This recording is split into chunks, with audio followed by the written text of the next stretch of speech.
Hello friends, good morning to all of you. Welcome to my channel. आज का ये tutorial कुछ important होने वाला है बिकॉज केंद्र सरकार के द्वारा एक ऐसा कानून में एक अमेंडमेंट लाया जा रहा है, एक उसमें संशोधन लाया जा रहा है जिसके तहत क्या होगा,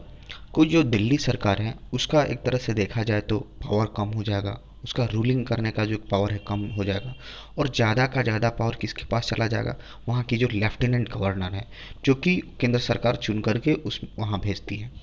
तो overall we can say that कि हम लोग जो भी आम जनता होती हैं वो क्या करती हैं, अपने अनुसार एक लीडर सेलेक्ट करके वहाँ पे एक असेंबली इस्टेब्लिश किया जाता है, वहाँ के सीएम वगैरह डिसाइड किया जाता है। लेकिन अभी ये जो कानून में अगर संशोधन हो जाता है, एक पूरी तरह से एक कानून बन जाता है, तो होगा क्या, जो हमारी दिल्ली के जो रिप्रेजेंटेटिव गवर्नमेंट है वो उसका क्या हो जाएगा, पावर कम हो जाएगा और ज़्यादा का ज़्यादा एक हिस्सा बोल सकते हैं, ज़्यादा का ज़्यादा पावर का जो हिस्सा होगा वो लेफ्टिनेंट गवर्नर के हाथ में जाएगा। और इनडायरेक्टली हम ये कह सकते हैं कि दिल्ली सरकार का बहुत बड़ा हिस्सा उसको गवर्न करने का पूरी तरह से चला जाएगा किसके पास, केंद्र सरकार के पास। कुछ आज का आर्टिकल इसी पे बेस्ड है, देखते हैं। यानी कि दिल्ली अंडरमाइन अंडरमाइन कहने का मतलब किसी के पावर को कम करना, किसी के वैल्यू को कम करना। तो दिल्ली की जो एक रिप्रेजेंटेटिव गवर्नमेंट है उसको क्या कम आंकने की कोशिश किया जा रहा है इस बिल के जरिए।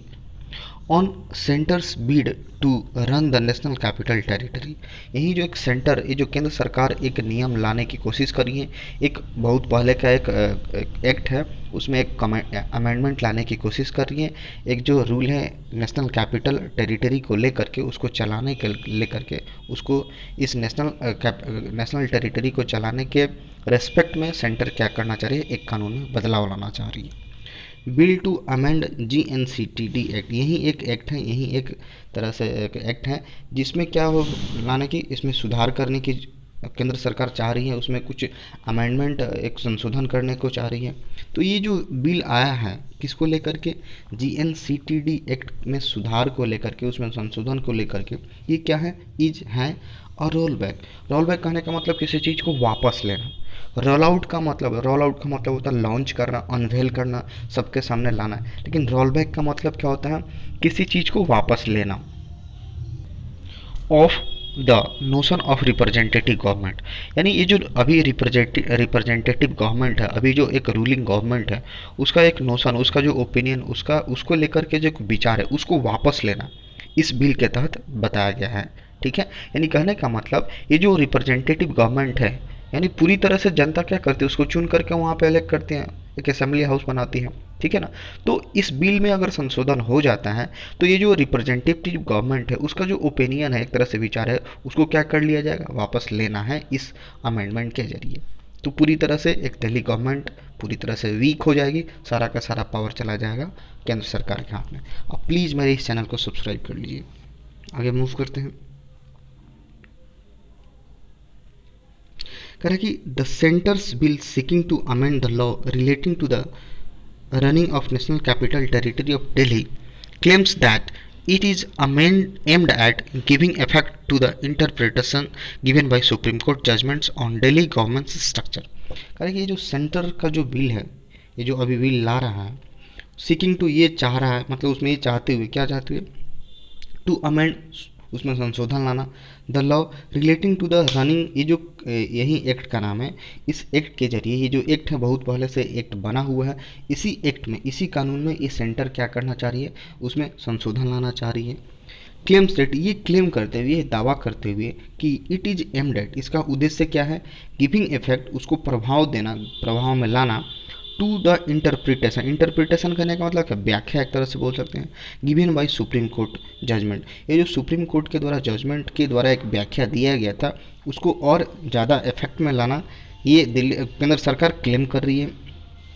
ऑन दिल्ली गवर्नेंस स्ट्रक्चर, यानी दिल्ली के गवर्नेंस के स्ट्रक्चर को लेकर के ये सेंटर गवर्नमेंट ये बोल रही है कि ये जो हम इस टेरिटरी जो एक्ट है उसमें जो एक हम सुधार लाने की कोशिश कर रहे हैं, और वो ये दावा करती है कि जो सुप्रीम कोर्ट का जो जजमेंट था दिल्ली सरकार को चलाने के उद्देश्य से, उसकी व्याख्या जो उसने व्याख्या दिया था इस कानून को लेकर के, सुप्रीम कोर्ट ने जो एक इंटरप्रिटेशन दिया था, हम उसी पे काम कर रहे हैं। हमारा उद्देश्य ये है कि सुप्रीम कोर्ट का जो जजमेंट था उसी को और क्या करें, ज़्यादा इफेक्ट में लाएं। The proposed changes are the very antithesis of what court has said। ये जो proposed change है, ये जो प्रस्तावित बदलाव लाया जा रहा है केंद्र सरकार के द्वारा, ये क्या है, are the very antithesis. Antithesis कहने का मतलब ठीक उल्टा, ठीक विलोम, ठीक विपरीत बोल सकते हैं, of what the court has said. यानी जो सुप्रीम कोर्ट ने जो कहा था उसके ठीक उल्टा ये लोग जो केंद्र सरकार में जो केंद्र सरकार जो क्या कर रही है, ये जो कानून के खिलाफ जो एक कानून के बदलने की कोशिश कर रही है, तो ये जो कोर्ट जो कहा था उसके ठीक उल्टा ये लोग चेंज कर रहे हैं। कोर्ट ने जो भी मैटर बोला हुआ, जो भी व्याख्या दिया हुआ, इसके ठीक उल्टा जा कर के ये लोग अपने मन से उसमें अमेंडमेंट लाने की कोशिश कर रहे हैं। द बिल, ये जो बिल है, इफ़ इट बिकम्स लॉ, ये जो बिल है ये क्या, अगर ये लॉ में बदल जाता है, लॉ पूरी तरह से कानून बन जाता है, तो क्या होगा, will Holi undermine the courts effect. तो उससे वजह से क्या होगा, ये होली मतलब पूरी तरह से, अंडरमाइन मतलब कम कर देगा, कमज़ोर कर देगा, द कोर्ट्स इफेक्ट मतलब कोर्ट की जो कोशिशें हैं, जो कोर्ट का जो एफर्ट था, क्या एफर्ट था, to strengthen the elected government. Court का ये प्रयास था कि जो हमारी जो जनता चुनती हैं, चुन करके एक गवर्नमेंट बनाती हैं, उसको क्या करना, स्ट्रेंथन करना, उसको मजबूती देना। विस एज विस कहने का मतलब in comparison with the appointed lieutenant governor. इसको प्रोनाउंसिएशन किया जाता है लेफ्टिनेंट, बट इसके स्पेलिंग थोड़ी सी एक और डिफरेंट है, तो please be careful about it. तो यहीं पे बोला जा रहा है कि ये जो बोला है, अगर ये जो व्हील है, अगर ये कानून में पूरी तरह से बदल जाता है तो क्या होगा, ये जो कोर्ट का प्रयास था क्या, कि जो जनता चुनती है, एक जनता सरकार चुनती है, उसको मजबूत करने के लिए, मतलब उसको कोर्ट का ये प्रयास था कि जो जनता चुनती है उसको क्या किया जाए, मजबूत किया जाए। लेकिन अगर ये जो बिल है कानून में बदल जाता है तो पूरी तरह से कोर्ट का जो एफर्ट्स था एक जो इलेक्टेड गवर्नमेंट को मजबूत करने का, वो पूरी तरह से कम हो जाएगा। विस एविस मतलब इन विथ रेस्पेक्ट टू बोल सकते हैं, in comparison with appointed lieutenant governor. यानी ये जो लेफ्टिनेंट गवर्नर, दिल्ली में जो लेफ्टिनेंट गवर्नर होता है वो क्या, वो केंद्र सरकार अपने अकॉर्डिंग चुन करके वहाँ पे भेजती है। तो ही जो जो कोर्ट का क्या प्रयास था कि जनता के द्वारा जो सरकार चुनी जाती है उसको मजबूती प्रदान करने का, बशर्ते किसको, जो लेफ्टिनेंट गवर्नर वो तो है ही केंद्र सरकार के द्वारा है, लेकिन ज़्यादा से ज़्यादा स्ट्रेंथन किसको किया जाए, चुनी हुई सरकार को। तो अगर ये बिल अगर कानून में कन्वर्ट हो जाता है तो ये जो कोर्ट का जो प्रयास था, एफर्ट था, वो पूरी तरह से अंडरमाइन हो जाएगा, वीक हो जाएगा। The constitution bench verdict of July 4 2018 set. ये जो कॉन्स्टिट्यूशन बेंच था, एक पीठ बोल सकते हैं, एक कमेटी होगी, उसका ये जो फैसला था, वर्डिक्ट था 4 जुलाई 2018 को, उसमें ये क्या क्या कहा गया था, the lieutenant governor has not been interested with any independent decision making power. अब उसमें ये जो आया था एक बेंच, उसमें वर्डिक्ट फैसला आया था 4 जुलाई 2018 को, उसमें ये कहा गया था कि जो लेफ्टिनेंट गवर्नर है, has not been interested with, interest के साथ हमेशा प्रीपोजिशन विथ आता है, इसका मतलब होता है जिम्मेदारी देना, किसी को जिम्मेदारी सौंपना। यानी इंडिपेंडेंट मतलब स्वतंत्र निर्णय मेकिंग पावर, यानी उस ये जो वर्डिक्ट आया था उसमें ये बताया गया था कि lieutenant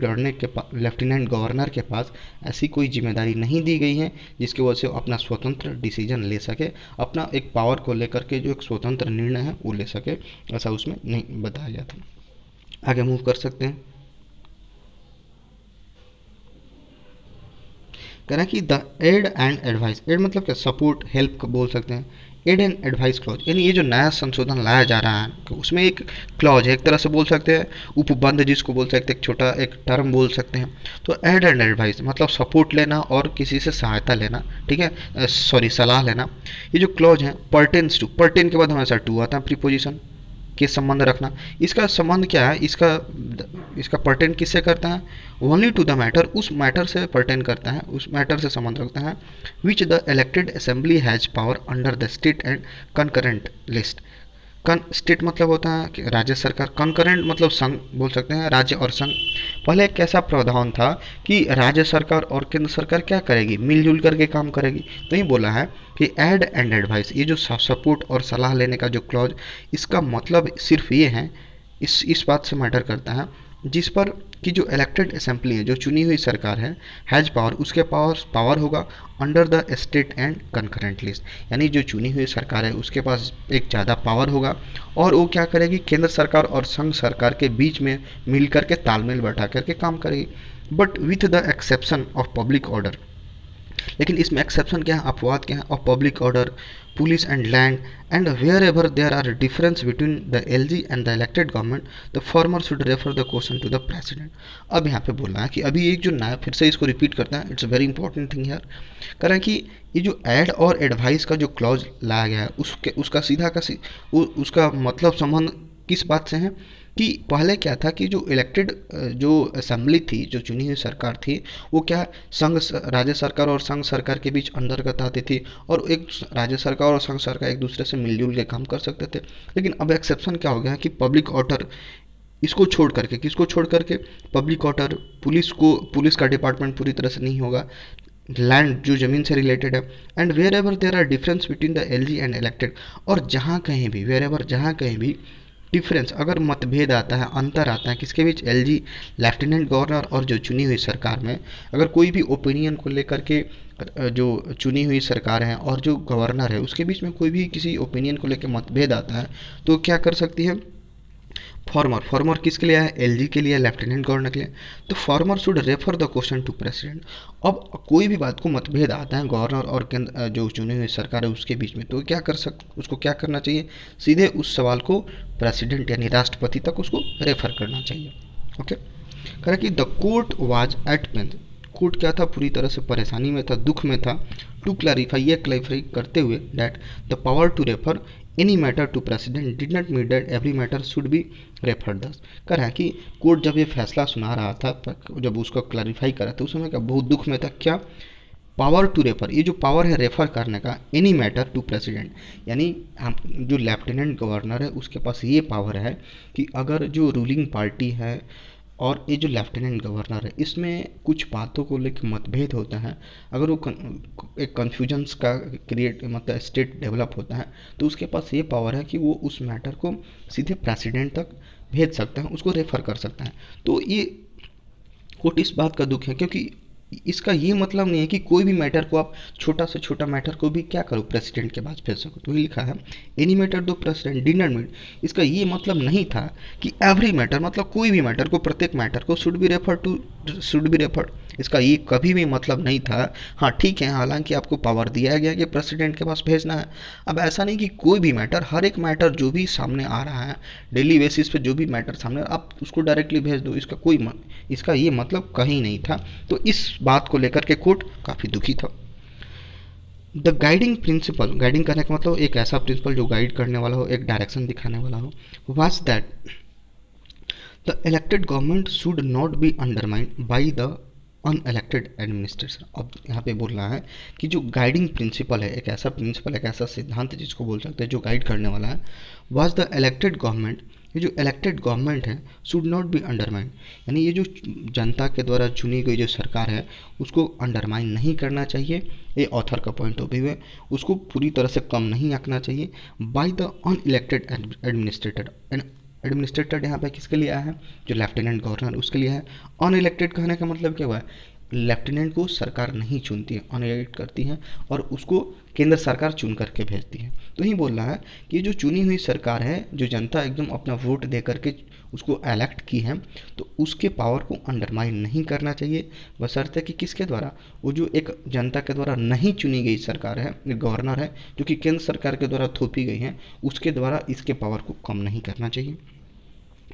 the bill introduce in the Lok Sabha does violence to this interpretation. अब ये जो बिल इंट्रोड्यूस किया गया है, ठीक है ना, ये जो एक्ट को लेकर के इसमें जो संशोधन वाला जो बिल आया है, ये क्या है, लोकसभा में जो आया है, डज वायलेंस, एक तरह से क्या करता है, एक उल्लंघन करता है टू दिस इंटरप्रिटेशन। ये जो सुप्रीम कोर्ट का जो एक फैसला, एक तरह से व्याख्या था, इंटरप्रिटेशन था कि हाँ ठीक है कि कि उसको पावर दिया गया है, लेफ्टिनेंट गवर्नर को पावर दिया गया है कि आपको अगर आपके ओपिनियन और जो चुनी हुई सरकार है उसके बीच में कुछ आपका मतभेद आता है, कुछ डिफरेंस आता है, तो obviously you can refer this matter to president.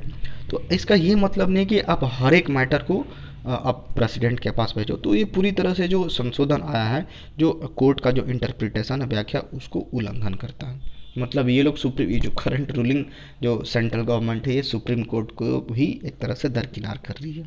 Strange. आगे मूव करते हैं। कह रहा है कि the bill seeks to declare that in the context of legislation passed by Delhi assembly.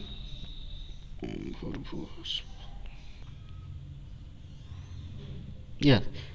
The bill seeks to, उसको रिपीट करते हैं, the bill seeks to declare, ये जो बिल आ रहा है वो क्या चाहता है, सिक्स टू मतलब क्या चाहता है, डिक्लेयर, यह घोषणा करना दैट की in the context of legislation passed by Delhi assembly all reference to the government would mean the lieutenant governor. कह रहा है कि ये जो बिल में, जो कानून में जो संशोधन किया जा रहा है, जो बिल लाया जा रहा है, उसमें क्या चाहा जा रहा है, यह डिक्लेयर करते हुए कि अगर कोई भी लेजिस्लेशन, कोई भी कानून से रिलेटेड कोई भी मैटर पास होता है दिल्ली असेंबली के द्वारा, और उसमें अगर सरकार की बात आती है, अगर सरकार का मैटर रेफरेंस दिया जाता है, उसका सीधा का सीधा मतलब क्या होना चाहिए, लेफ्टिनेंट गवर्नर। अगर अगर बोला जाता है सरकार की बात करें तो सरकार बेसिकली होना क्या चाहिए, अभी वहाँ का जो सीएम है, जो अरविंद केजरीवाल, या जो भी मतलब जो आम आदमी पार्टी का जो एक जनता ने चुनकर के वहाँ पे भेजा हुआ है, ठीक है ना, तो सरकार का मतलब वो होना चाहिए। लेकिन ये जो बिल ये चाहता है कि अगर कोई सरकार का वर्ड का मतलब समझे, उसको रेफरेंस दिया जाए, तो उसका सीधा से सीधा मतलब क्या होगा, अब लेफ्टिनेंट गवर्नर होगा। इंडीड, वास्तव में Delhi is A union territory, वास्तव में दिल्ली क्या है, एक केंद्र शासित प्रदेश है, but it is somewhat incongruous, incongruous कहने का मतलब असंगत, for a territory with an elected house to be declare the sole domain of L. अब यहाँ पे बोलना है कि वास्तव में दिल्ली क्या है, केंद्र शासित प्रदेश है, लेकिन इट इज समआउट, ये पूरी तरह से असंगत प्रतीत होता है एक केंद्र शासित प्रदेश के लिए, विथ एन इलेक्टेड हाउस, जहाँ पे जनता ने अपना सरकार चुन करके वहाँ पे इलेक्ट की है, इलेक्ट असेंबली बनाई है, टू बी डिक्लेयर्ड, अब उसको घोषणा ये कर दिया जाता है, सोल मतलब पूरी तरह से एक एक अकेला डोमेन ऑफ एल, मतलब सीधा मतलब ये आ रहा है कि इंडिया, सॉरी, दिल्ली क्या है, यूनियन टेरिटरी है, लेकिन ये पूरी तरह से असंगत लगता है कि जहाँ पे एक पब्लिक के द्वारा सरकार को चुन करके भेजा गया है, उसको क्या कम कम आंका जा रहा है, और पूरा का पूरा डोमेन किसको, पूरी तरह से एक डोमिनेंट किसको बनाया जा रहा है, एलजी को, लेफ्टिनेंट गवर्नर को। तो ये थोड़ी सी चिंता की विषय है। द अपेक्स कोर्ट, यहाँ पे अपेक्स मतलब क्या, सुप्रीम कोर्ट से, अपेक्स मतलब क्या, किसी भी चीज़ का हाईएस्ट पॉइंट, तो हमारे इंडिया का सबसे हाईएस्ट पॉइंट सुप्रीम कोर्ट है। तो supreme court had rightly concluded, supreme court ने क्या किया, बड़ा ही अच्छे से कंक्लूड किया है, निर्णय निकाला है डैट की the scheme set out in the constitution, जो स्कीम हमारे संविधान में जो सेट है, एक तरह से वहाँ पे मेंशन है, and the government of the national capital territory Delhi, यही एक पूरी तरह से क्या है, ये जो कानून है, ठीक है, उसका नाम यही है, envisages the a collaborative structure that can be worked only through the constitution trust। अब यहाँ पे बोलना है, जो सुप्रीम कोर्ट क्या था, बहुत अच्छे से कंक्लूड ये किया है कि जो संविधान में जो स्कीम एक मेंशन है, ठीक है ना, वो क्या करेगा, इन्विसेक्स कहने का, इन्विसेक्स कहने का मतलब स्थापित करना एक कोलाबोरेटिव स्ट्रक्चर, कोलाबोरेटिव स्ट्रक्चर कहने का मतलब केंद्र सरकार और राज्य सरकार या जो यूनियन टेरिटरी के सरकार है, वो क्या करे, तालमेल स्थापित करे, मिलजुल करके काम करे, एक गठबंधन के तौर पे काम करे, डैट कैन बी वर्क। अब इसको क्या पूरी तरह से किया जा सकता है, ओनली थ्रू कॉन्स्टिट्यूशनल, पूरी तरह से अभी जो बात बोला जा रहा है कि ये जो केंद्र सरकार है और राज्य सरकार या यूनियन टेरिटरी है, उसमें क्या है, एक तालमेल स्थापित हो, और ये इसको कैसे किया जा सकता है, इस पे काम कैसे किया जा सकता है, एक कॉन्स्टिट्यूशनल ट्रस्ट के द्वारा, एक संवैधानिक विश्वास के द्वारा इस पे काम किया जा सकता है। आगे मूव करते हैं।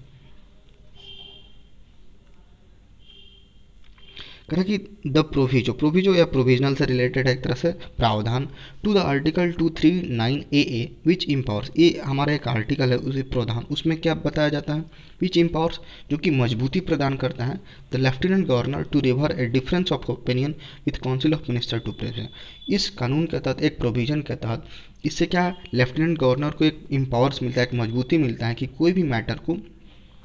वो किसके पास ट्रांसफ़र कर सकता है, सीधे राष्ट्रपति के पास ट्रांसफ़र कर सकता है। किस मैटर में, अगर उसके ओपिनियन, लेफ्टिनेंट गवर्नर के ओपिनियन और जो मिनिस्टर है, वहाँ के जो मंत्री लोग हैं, उसके ओपिनियन में कुछ डिफरेंस आता है, कुछ मतभेद आता है, तो उसके पास एक पावर है कि वो सीधे प्रेसिडेंट के पास ये मैटर को ट्रांसफ़र कर सकता है। अब इस बात का ये कतई मतलब नहीं है, doesn't mean that the administrator is given an opportunity to come up with the different opinion on every decision made by ministry. अब हाँ ठीक है, हालांकि ये बात बताया जा रहा है कि ये जो आर्टिकल है, जो प्रोविज़न है, उसमें ये बताया जा रहा है कि लेफ्टिनेंट के पास एक पावर है कि वो किसी भी मैटर को, मतलब जिसमें मिनिस्टर और उसके बीच मतभेद है, तो प्रेसिडेंट के पास ट्रांसफ़र कर सकता है। लेकिन इसका ये बिल्कुल भी मतलब नहीं है कि अब उसको एक मौका मिल गया हो और हर एक मैटर में कोई भी डिसीजन अगर मंत्रिमंडल के द्वारा लिया गया है, तो उसमें कोई भी डिसीजन में क्या करे, अपना टांग अड़ा दे, उसके ठीक उल्टा अपना ओपिनियन दे। तो ऐसा इस बात का कभी मतलब है ही नहीं। ये फिर इसके बावजूद it is precisely what the bill propose to, फिर भी ये अगर तरह से प्रिसाइजली, अगर तरह से संक्षिप्त रूप में देखा जाए, तो ओवरऑल बिल जो आया है उसमें यही बात को दिखाया गया है कि कोई भी मिनिस्टर अगर कोई भी डिसीजन लेता है, अगर वहाँ की जो रूलिंग पार्टी है, कोई भी मिनिस्टर कोई भी आपका डिसीजन लेता है, तो जानबूझ के उसमें अड़ंगा लगाए, एक तरह से बोला जाए, जो ओपिनियन है ठीक उसके ऊपर उल्टा बोला जाए और उस मैटर को सीधा राष्ट्रपति तक भेजा जाए। तो सीधा का सीधा मतलब ये है कि ये लोग क्या करना चाह रहा है, जो दिल्ली यूनियन टेरिटरी है उसकी पूरी तरह से पावर कम करना चाह रहा है और ज़्यादा का ज़्यादा उस पर डोमिनेंट होना चाह रहा है। As simple as that. And it is quite incongruous that instead of Parliament identifying the matter on which the LG's opinion should be sought, the LG proposed that LG himself would specify such matter। Correct, and और it is quite इनकॉन्ग्रुअस, ये पूरी तरह से बिल्कुल असंगत है कि instead of parliament identifying the matter on which LG opinion should be sought. अब ये पूरी तरह से असंगत लग रहा है। क्यों? क्योंकि कोई भी मान लेते हैं कि कोई भी, अब ये पार्लियामेंट का काम है, पार्लियामेंट के पहचानने का काम है, आइडेंटिफाई करने का काम है कि किस मैटर पे वो लेफ्टिनेंट गवर्नर का जो ओपिनियन है वो मांगे, उसको उसको पूछे। लेकिन यहाँ पे ये सीधा उल्टा हो रहा है कि अभी बताया जा रहा है कि इस बिल में क्या होगा, सीधे अब एलजी के पास पावर आ गया, लेफ्टिनेंट गवर्नर के पास पावर आ गया कि वो किस मैटर को साइड करे, किस मैटर पे वो अपना विचार दे या अपना ना विचार दे। तो यही बोला जा रहा है कि पहले पूरी तरह से ये असंगत लगता है। अगर मान लेते हैं कोई मैटर जो रूलिंग मिनिस्ट्री है और इसके पास लेफ्टिनेंट गवर्नर, इसमें कुछ असंगत होता है तो राष्ट्रपति के पास भेज सकता है। और सीधा का सीधा मतलब यह है कि जो पार्लियामेंट्री को ये आइडेंटिफाई करना चाहिए कि किस मैटर पे वो एलजी का रिपोर्ट मांगे। लेकिन अब ये हो गया कि पूरा का पूरा पावर एलजी को दिया गया है और उसके पास ही अपना पावर है कि किस मैटर को रखेगा, किस मैटर को आगे प्रेसिडेंट के पास भेजेगा या पूरी तरह से उसके पक्ष में। आगे मूव करते हैं। करें कि the clause that declares, word मतलब बिल्कुल शून्य कर देना, any rule that empowers the assembly or its community to discuss any matter of day-to-day administration or conduct inquiries amount to a rollback of representative government। हालांकि ये जो clause है एक तरह से उपबंध है, एक तरह से जो एक टर्म आया हुआ है, डेट डिक्लेयर्स जो कि डिक्लेयर करता है, वर्ड एनी रूल कोई भी रूल को क्या पूरी तरह से शून्य कर देता है, डेट इम्पावर्स जो कि एक मजबूती देता है द असेंबली ये जो चुनी हुई सरकार को और इट्स कमिटी या फिर इस कमेटी को to discuss any matter of day to day administration. मतलब पहले क्या था कि जो अभी जो दिल्ली गवर्नमेंट है वो क्या कर सकती थी, उसके पास दिल्ली गवर्नमेंट होगी चाहे उसकी जो कमेटी थी, किसी डे टू डे मैटर जो भी होता है उस पर वो क्या कर सकती थी, डिस्कस कर सकती थी प्रशासन को लेकर के, चाहे कोई भी इंक्वायरी कंडक्ट कर सकती थी। अमाउंट्स टू मतलब क्या, इक्वल होना, और roll back of representative government. लेकिन अभी इसके पास पावर पहले ये था कि डे टू डे मैटर को प्रशासनिक सेवा को लेकर के डिस्कस कर सकती थी, कोई भी इंक्वायरी बैठा सकती थी। लेकिन अभी ये क्या हो गया है, इस क्लॉज के तहत ये जो इसका जो पावर था एक पूरी तरह से उसको क्या कर दिया गया, शून्य कर दिया गया है कि अब इसके पास पावर नहीं है।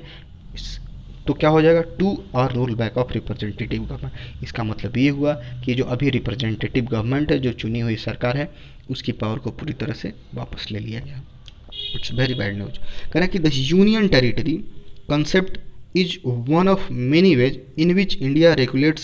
relations between the center and its। अब कह रहा है कि जो यूनियन टेरिटरी है, ये जो केंद्र शासित परिषद का जो कंसेप्ट है वो क्या है, वन ऑफ मेनी वेज, बहुत सारे तरीक़ों से इंडिया में है कि जो कि क्या रेगुलेट करता है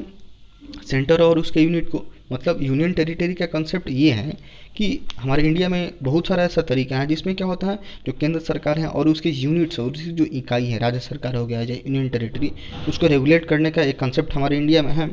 तो इस it should not be use to subvert. Subvert कहने का मतलब होता है कम करना the basis of electoral development. अब इसका ये मतलब ये नहीं होना चाहिए कि इसको क्या कर दिया जाए, कम कर दिया जाए इलेक्टोरल डेमोक्रेसीज के बेसिस पे। जो भी यहाँ पे चुनावी जो एक डेमोक्रेसी है, एक लोकतंत्र को रिलेटेड है, ठीक है ना। तो ऐसा नहीं है कि इस बिल के जरिए इसकी जो इसको बेसिस मान करके इसकी पूरी पावर को कम कर दिया जाए, ये ऑथर का पॉइंट ऑफ व्यू है। चलो, that's all for today. Thanks for watching this video.